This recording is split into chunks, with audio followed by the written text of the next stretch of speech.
சண்முகம் வந்துட்டு வெட்டுக்கிளிக்கிட்டேயும் உடன்குட்டிக்கிட்டேயும் பேசிகிட்டு இருக்கிறத கேட்டுறாரு சனியை.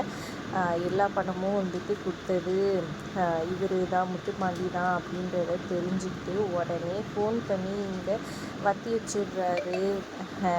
உடனே அவர் என்ன பண்ணுறாருன்னா, ஓ என் பையன் கொடுத்ததா, இப்போ இருக்கு இரு அப்படின்னு சொல்லிட்டு உடனே ஒரு பிளானை போடுறாரு. உடனே சனியனை ஒரு இடத்துக்கு வர சொல்லிவிட்டு அந்த இடத்துல போயிட்டு இந்த நாட்டு வெடிகுண்டெல்லாம் தயாரிக்கிறவங்கக்கிட்ட போயிட்டு நிறைய வெடிகுண்டு வேணும், இந்த மாதிரி பட்டாசு கடை வந்து வச்சுருக்கான் என் பையன் காசுலேயே, அந்த கடை இல்லாமல் பண்ணணும் அப்படின்னு சொல்கிறாங்க. ஒரு 4 வச்சாலே போதுங்கய்யான்னு சொல்கிறாங்க. இல்லை இல்லை எனக்கு 10 வேணும்னு சொல்லிட்டு 10யும் வந்துட்டு ஒரு பொட்டிக்குள்ளே போட்டு தராரு. உரசாமல் இருக்கணும், சூடு அதிகமாக ஆனாலும் வந்துட்டு ஹீட் ஆச்சுனாலும் வந்துட்டு வெடிச்சிடும் அப்படி இப்படின்னு சொல்கிறாங்க. அப்புறமா பாக்ஸில் போட்டு பேக் பண்ணி கொடுக்குறாரு.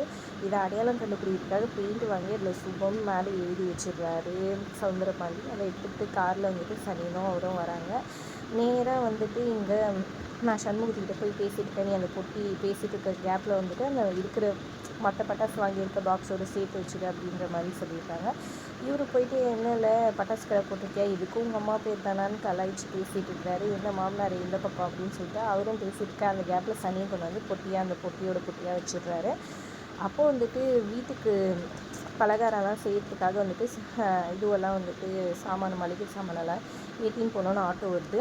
அதோருக்கு பாருன்னு சொல்லிட்டு அந்த பொட்டிங்கெல்லாம் ஏற்றும் போது கரெக்டாக இந்த சுபம் போட்டு இந்த பெட்டியும் சேர்த்து வீட்டுக்கு எடுத்துகிட்டு போயிடுறாங்க. வீட்டில் குழந்தைங்க அது எல்லாருமே இருக்கிறாங்க.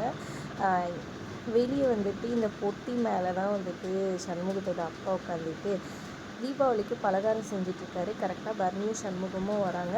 என்னப்பா பண்ணிகிட்ருக்கேன்னு சொல்லி கேட்கையிலே 2 தீபாவளிக்கு 2 இதுவும் இருக்குது, ஜோடி இருக்குது, எல்லாருக்கும் தேவையில்ல படும்ல பலகாரம்லாம், அதுதான் கடையிலே வாங்க முடியாத செஞ்சுட்ருக்கல அப்படின்னு சொல்லிட்டு இருக்காங்க. அப்போ நெருப்பு கொஞ்சம் வந்துட்டு இந்த பக்கமாக போயிட்டு அந்த பொட்டிக்கிட்ட இவர் உட்காந்துட்டு இருக்கிறதுக்கிட்ட கரெக்டான பாம்பு வச்சு இதுக்குள்ளே இருக்கிறாரு. என்ன நடக்க போகுது ஏது நடக்க போகுதுன்றதை வரப்போகிற எபிசோட்ஸில் பார்க்கலாம். வீடியோ பிடிச்சிருந்தா லைக் பண்ணிக்கோங்க.